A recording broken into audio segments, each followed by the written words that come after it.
ഇന്നത്തെ ടോപ്പിക് ഉറക്കം, സ്ലീപ്പ്. ഉറക്കം വളരെ ഇമ്പോർട്ടൻ്റ് ആണ് അല്ലേ? നമ്മളുടെ ജീവിതത്തിൽ നല്ലൊരു ഉറക്കം കഴിഞ്ഞ് എഴുന്നേറ്റ് കഴിഞ്ഞാൽ നമുക്ക് നന്നായിട്ട് പ്രൊഡക്റ്റീവായിട്ടുള്ള ഒരു ഡേ നമുക്ക് കിട്ടും. കൂടാതെ നമ്മുടെ കോൺസെൻട്രേഷൻ, കോർഡിനേഷൻ, മെമ്മറി പവർ ഇതെല്ലാം ഉറക്കത്തിലാണ് നമുക്ക് കിട്ടുന്നത്. നല്ലൊരു ക്വാളിറ്റിയായ ഒരു ജീവിതം നമുക്ക് കിട്ടണമെങ്കിൽ, അല്ലെങ്കിൽ നല്ല ഉണർവോടെ നമുക്ക് പ്രയത്നിക്കണമെങ്കിൽ അല്ലെങ്കിൽ പ്രവർത്തിക്കണമെങ്കിൽ നമുക്ക് നല്ലൊരു ഉറക്കം, അതല്ല ഒരു 7 തൊട്ട് 8 മണിക്കൂറെങ്കിലും നമ്മൾ ഉറങ്ങണം. പക്ഷേ പലപ്പോഴും ഇത് സാധിക്കാതെ വരുമ്പോൾ പല രീതിയിലുള്ള പ്രശ്നങ്ങൾ, ശാരീരികമായിട്ടും മാനസികമായിട്ടുള്ള പല പ്രശ്നങ്ങൾ നമ്മളെ അലട്ടുന്നു. ഇതിനകത്തുള്ള കുറച്ച് പ്രശ്നങ്ങൾ, അതുകൂടാതെ അതിൻ്റെ സൊല്യൂഷൻസുമാണ് ഞാൻ ഇന്ന് പറഞ്ഞു തരാൻ പോകുന്നത്.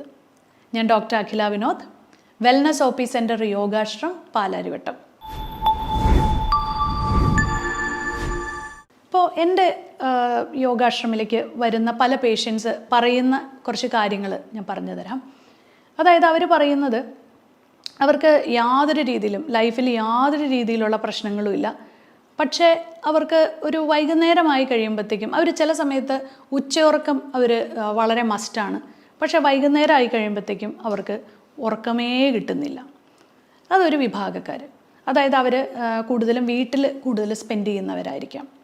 രണ്ടാമത്തെ ഒരു വിഭാഗം, എനിക്ക് ഒരു ആൽക്കഹോൾ കഴിച്ചാൽ മാത്രമേ എനിക്ക് ഉറങ്ങാൻ പറ്റുള്ളൂ എന്ന് പറയുന്ന ഒരു വിഭാഗം പുരുഷന്മാർ.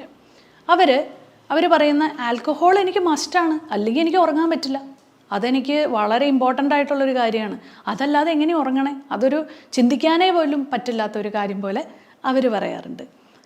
വേറൊരു വിഭാഗക്കാർ പറയും, അവരുടെ ഒരു വർക്കിൻ്റെ പാറ്റേൺ കൊണ്ട് അവർക്ക് ഉറങ്ങാൻ സാധിക്കുന്നില്ല, കാരണം അവരുടെ ഷിഫ്റ്റ് ആയിരിക്കും, അങ്ങനെ അവരുടെ ക്വാളിറ്റി നഷ്ടപ്പെടുന്നു. നമുക്ക് ചില കാര്യങ്ങൾ നമുക്ക് മാറ്റാനായിട്ട് സാധിക്കില്ല, കാരണം അവരുടെ വർക്കിൻ്റെ ഒരു പാറ്റേൺ കൊണ്ടുള്ളത് നമുക്ക് മിക്കപ്പോഴും സോൾവ് ചെയ്യാൻ പറ്റാത്ത ഒരു വിഭാഗമാണ്. പക്ഷേ എന്നിരുന്നാലും അവർക്ക് ഒരു ബ്രീത്തിങ് എക്സസൈസും അല്ലെങ്കിൽ റിലാക്സേഷൻ ടെക്നിക്കും കൊടുത്ത് അവരുടെ ബ്രെയിനിനെ നമുക്ക് റിലാക്സ് ചെയ്യാനായിട്ട് സാധിക്കും. അതിനകത്ത് ഒരു പോംവഴി ഇല്ല എന്ന് പറയുന്നതിൽ അർത്ഥമില്ല, അതിനകത്ത് പോംവഴിയുണ്ട്. പക്ഷേ അത് വേറെ രീതിയിൽ നമ്മൾ ബ്രെയിനിനെ റിലാക്സ് ചെയ്യിപ്പിക്കണം. പിന്നെ ഇങ്ങനെയുള്ള, അതായത് ടീനേജിൻ്റെ ഉള്ളിലുള്ള പ്രശ്നങ്ങൾ, അതായത് ടീനേജിലുള്ള പല പെൺകുട്ടികൾക്കും അവർക്ക് ഉറക്കം കിട്ടാത്ത, പരീക്ഷയുടെ ഭയം, ഇൻസെക്യൂരിറ്റീസ്, അതുപോലെ തന്നെ പലരും ലൈഫിൽ ചീറ്റ് ചെയ്യപ്പെട്ടവർ, അവർ ചിലപ്പോൾ വർഷങ്ങൾക്ക് മുമ്പ് നടന്നൊരു സംഭവം പിന്നീട് ഏതെങ്കിലും ഒരു സമയത്തായിരിക്കും അവരത് അനുഭവിക്കുന്നത്. ഫോർ എക്സാമ്പിൾ, മിക്ക പുരുഷന്മാരിൽ നമ്മൾ കേസ് ഹിസ്റ്ററി എടുക്കുമ്പോൾ അവർ പറയുന്നത്, ഇത് ഞാൻ അനുഭവിച്ചത് എനിക്ക് തോന്നുന്നു ഞാനൊരു 20s നടന്നൊരു സംഭവമാണ്, പക്ഷേ ഞാൻ എന്തിനാണ് ഇപ്പോൾ അതിന് വേണ്ടിയിട്ട് വിഷമിക്കുന്നതെന്ന് എനിക്കറിയില്ല. ആളിപ്പോൾ 45-50 ഏജ് ഗ്രൂപ്പിലായി കഴിഞ്ഞപ്പോഴാണ് ആൾക്ക് ആ ടെൻഷനൊക്കെ വന്നിട്ട് ആളെ ഇപ്പം അത് ഉറക്കത്തിൽ, സ്വപ്നത്തിലൂടെയൊക്കെ അത് ആളെ ബോദർ ചെയ്യുന്നു. അതുപോലെ തന്നെ പല ആൾക്കാരുടെ വിയോഗങ്ങൾ, അതായത് അവരുടെ ഡെത്ത് ഇൻ ദ ഫാമിലി, ആരുടെയെങ്കിലും മരണങ്ങൾ, ആക്സിഡൻറ്റുകൾ, ഇതൊക്കെ പലരെയും ഉറക്കം അവർക്ക് ബോദർ ചെയ്യണ ഒരു പ്രശ്നമാണ്. ഇതൊക്കെയാണ് കൂടുതലും നമ്മൾ കേട്ടുവരുന്ന പ്രശ്നങ്ങൾ. അതുകൂടാതെ ജോലിയില്ലായ്മ, പൈസയുടെ ഷോർട്ടേജ്, ഇതൊക്കെ വരുമ്പോഴത്തേക്കും ഉറക്കമില്ലാതെ വരുന്നു. ഇപ്പോൾ ഈ സമയത്തൊക്കെ നമ്മൾ പറയുവാണ്, വളരെ നല്ല ഒരു യോഗ ചെയ്ത് ബ്രീത്തിങ് എക്സസൈസും റിലാക്സേഷനൊക്കെ ചെയ്ത് നിങ്ങൾ ഉറങ്ങിക്കോളൂ എന്ന് പറയുന്നതിൽ ശരിക്കും പറഞ്ഞാൽ അന്നേരം നമുക്കൊരു 50% റിസൾട്ടേ നമുക്ക് അതിനകത്തുനിന്ന് കിട്ടുള്ളൂ. 100% റിസൾട്ടിലേക്ക് എത്തണമെങ്കിൽ കുറച്ച് മനസ്സിൻ്റെ ടിപ്സാണ് ഞാൻ നിങ്ങൾക്ക് പറഞ്ഞു തരാൻ പോകുന്നത്. ആദ്യം നിങ്ങൾക്ക് ഞാൻ വേണമെങ്കിൽ കുറച്ച് കാര്യങ്ങൾ, നിങ്ങൾക്ക് വേറെ ഹെൽത്ത് ഇഷ്യൂസ് ഒന്നും അതിനകത്തില്ലെങ്കിൽ നിങ്ങൾക്ക് പരീക്ഷിക്കാവുന്ന കുറച്ച് കാര്യങ്ങളാണ്. ഒരു വാം ബാത്ത്, അതായത് നിങ്ങൾ കിടക്കുന്നതിന്, അതായത് നിങ്ങൾ ആഹാരം കഴിക്കുന്ന ഒരു 7:30-8 o'clock ആണെങ്കിൽ ഒരു 10 മണിയാവുമ്പോൾ, ഒരു 2 മണിക്കൂർ ഗ്യാപ്പ് കൊടുത്ത് ഒരു 10 മണിയാവുമ്പോൾ നിങ്ങളൊരു ചെറിയ ചൂടുവെള്ളത്തിൽ മേല് കഴുകി കിടന്നുറങ്ങുക. അതുപോലെ തന്നെ രാത്രി ഒരു ഹോട്ട് വാട്ടർ, എന്തെങ്കിലും ഒരു വാമായിട്ടുള്ള വെള്ളം കുടിക്കുക. രാത്രി സൂപ്പ് കുടിക്കുക, അതായത് ചൂടുള്ള സാധനങ്ങൾ കഴിച്ച് കഴിയുമ്പോൾ നിങ്ങൾ പതുക്കെ ഒരു സെഡേഷനിലേക്ക് പോവും. അത് നിങ്ങളെ ഉറങ്ങാനായിട്ട് സാധിക്കും. ഒട്ടും ഉറങ്ങാൻ പറ്റാത്ത എൽഡർലി ആയിട്ടുള്ള, അതായത് പ്രായമായവരിൽ ഉറക്കം കുറയുന്നത് അവരുടെ ഫിസിക്കൽ ആക്ടിവിറ്റി ഇല്ലാത്തത് കൊണ്ടാണ്. അവർക്ക് ആ സമയത്ത് ഒത്തിരി ഫിസിക്കൽ ആക്ടിവിറ്റിയിലേക്ക് പോകാനും പറ്റില്ല. അപ്പോൾ അതുകൊണ്ട് തന്നെ അവരുടെ ഉറക്കം കുറയുന്നു. അന്നേരം അവർക്ക് ചെയ്യാൻ പറ്റുന്നതെന്ന് വെച്ചാൽ ഒരു ചെറിയൊരു ഇങ്ങനെ ബേസിൻ എടുക്കുക. ആ ബേസിൻ്റെ ഉള്ളിൽ കാല് വച്ച് ചൂടുവെള്ളത്തിൽ കാല് വെച്ചിട്ട് ഇരിക്കാൻ പറയുക. കുറച്ച് ഉപ്പ് ഇടാം. അപ്പോൾ അവരുടെ നീർക്കെട്ടും പോവും, കാലിൽ നീരെന്തെങ്കിലും ഉണ്ടെങ്കിൽ അത് പോവും. അതുകൂടാതെ അവർക്ക് നല്ലൊരു ഉറക്കം കിട്ടും. ഇങ്ങനെ കുറച്ച് പോം വഴികൾ നിങ്ങൾക്ക് നിങ്ങളുടെ വീട്ടിൽ തന്നെ ചെയ്യാം. പിന്നെ അത് കൂടാതെ ബുക്ക് വായിച്ച് കിടന്നുറങ്ങുക. രാത്രി കിടക്കുന്നതിന് മുമ്പ് നല്ല കാര്യങ്ങൾ ചെയ്യുക, നല്ല ബുക്കുകൾ വായിക്കുക, അതുപോലെ തന്നെ നല്ല കാര്യങ്ങൾ സംസാരിക്കുക. ഇതൊക്കെയാണ് നമ്മൾക്ക് ചില കാര്യങ്ങൾ നമുക്ക് ഫിസിക്കലി ചെയ്യാവുന്ന കാര്യങ്ങൾ. ഇനി മെൻ്റലി ഉള്ള സൊല്യൂഷൻസ് എന്താണെന്ന് വെച്ചാൽ, നിങ്ങൾ ഏറ്റവും വീക്കായിട്ടിരിക്കുന്ന സിറ്റുവേഷനിൽ, നിങ്ങൾക്ക് വളരെ സമ്മർദ്ദമുള്ള സമയത്ത് നിങ്ങൾ റൈറ്റായിട്ടുള്ള ആൾക്കാരെ കണ്ടുപിടിച്ച് അവരുമായിട്ട് സംസാരിക്കുക. അതായത് നിങ്ങൾക്കൊരു വളരെ സമ്മർദ്ദം നിറഞ്ഞിരിക്കുന്ന സമയത്ത് വളരെ നെഗറ്റീവായിട്ടുള്ള ഒരാളോട് സംസാരിച്ച് കഴിഞ്ഞാൽ ആ പ്രോബ്ലം നിങ്ങൾക്ക് വീണ്ടും വഷളാവും. അതേസമയത്ത് നിങ്ങൾക്ക് ഏറ്റവും സമാധാനം കിട്ടുന്ന ഒരു സ്ഥലത്തേക്ക് പോയി നിങ്ങൾക്ക് ഏറ്റവും സമാധാനം തരുന്ന കുറച്ച് ആൾക്കാരും മോട്ടിവേറ്റ് ചെയ്യുന്ന ആൾക്കാരും അല്ലെങ്കിൽ മോട്ടിവേറ്റ് ചെയ്യുന്ന വീഡിയോസ് അല്ലെങ്കിൽ മോട്ടിവേറ്റ് ചെയ്യുന്ന ബുക്കുകളോ വായിച്ച് നിങ്ങൾ തന്നെ നിങ്ങളെ അപ്ലിഫ്റ്റ് ചെയ്യാൻ ശ്രമിക്കുക. കൂടാതെ നിങ്ങളൊരു റൈറ്റായിട്ടുള്ള ഒരു സ്ഥലത്ത് പോയി നിങ്ങളുടെ ഒരു മാനസിക ആരോഗ്യത്തിന് വേണ്ടി നിങ്ങൾ ഒരാഴ്ചയോ 10 ദിവസമോ മാറി നിൽക്കുക, അല്ലെങ്കിൽ ഒരു യാത്ര പോവുക. ഇങ്ങനെയൊക്കെയുള്ള കാര്യങ്ങളാണ് മാനസികമായിട്ട് നിങ്ങൾക്ക് ചെയ്യാനായിട്ട് പറ്റുന്നത്. നമ്മളുടെ യോഗ സെൻറ്ററിലേക്ക് വരുന്ന പേഷ്യൻസിനോട് പലപ്പോഴും നമ്മൾ അക്യുപഞ്ചർ പോലത്തെ ചികിത്സകൾ പറയാറുണ്ട്.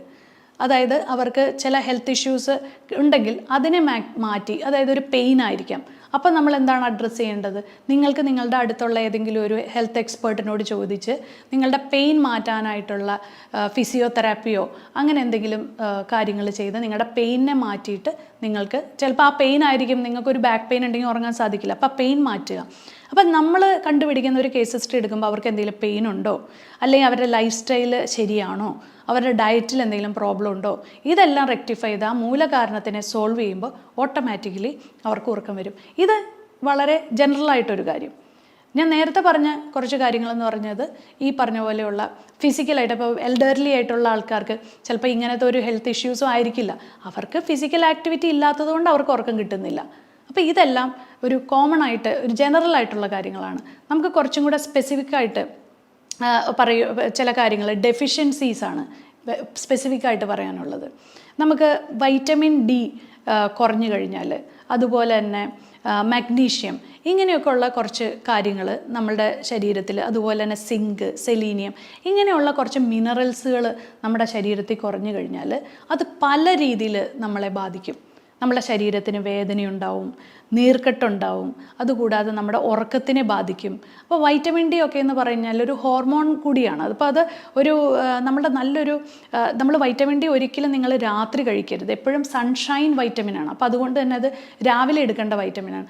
ആ വൈറ്റമിൻ നിങ്ങളുടെ ശരീരത്തിന് ആവശ്യത്തിനുണ്ടെങ്കിൽ നിങ്ങളുടെ സ്ട്രെസ്സും ആങ്സൈറ്റിക്കും ഒരു പരിധി വരെ കുറയ്ക്കാൻ പറ്റും.